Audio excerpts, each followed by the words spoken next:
Hello आज हूँ केलार डे 2 आउ सकाळर व्यू एंजॉय करने हाथ में चा कप धरी आम आसी जाइलु बालकनी को आउ कोइलीर कुहू कुहू सुर सहित बालकनी रे गोटे सुंदर सकाळर व्यू देखिलु।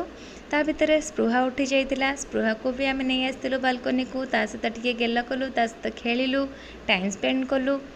तापरे ताको ब्रेकफास्ट रेडी करके नहीं आसलु। आज ब्रेकफास्ट थिला इडली अपम, उपमा, ब्रेड जाम, मटर तरकारी आउ ग्रेप्स रो जूस।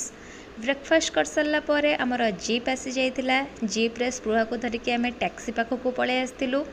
आउ फास्ट आम बुलवा को जाइलु रोज गार्डन। एटा होची रोज गार्डन रो व्यू, केते सुंदर देखंतु होईची रोज गार्डन, तार टिके क्लिप नेची। तापरे एटा होची टी गार्डन। टी गार्डन पलि आसलु, टी गार्डन रे बुलिलु, स्पृहा को भी देखौदिलु। टिके वर्षा भी है टी गार्डन रे। तापर आम स्पृहा को लेकिन पलि आसलु वर्षा पकेला बोली।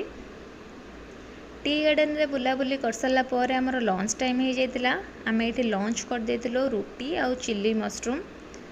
स्पृहा को आम भूली जाइतिलु ता कपड़ा नवा पई, सेति टिश्यू पकईकी शुआई देतिलु। नेक्स्ट आम आसी जाइतिलु टॉप स्टेशन बुलिबा पई।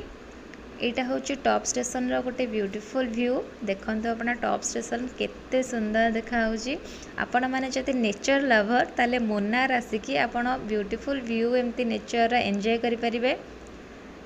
ए तापर आमे टॉप स्टेशन पर घर को पळे आसीतिलु। आ बाटरे आसिला बेले भी एमती बाट सारा टी गार्डन देखिया को मिलिथिला। एटा थिला हम केलार डे 2।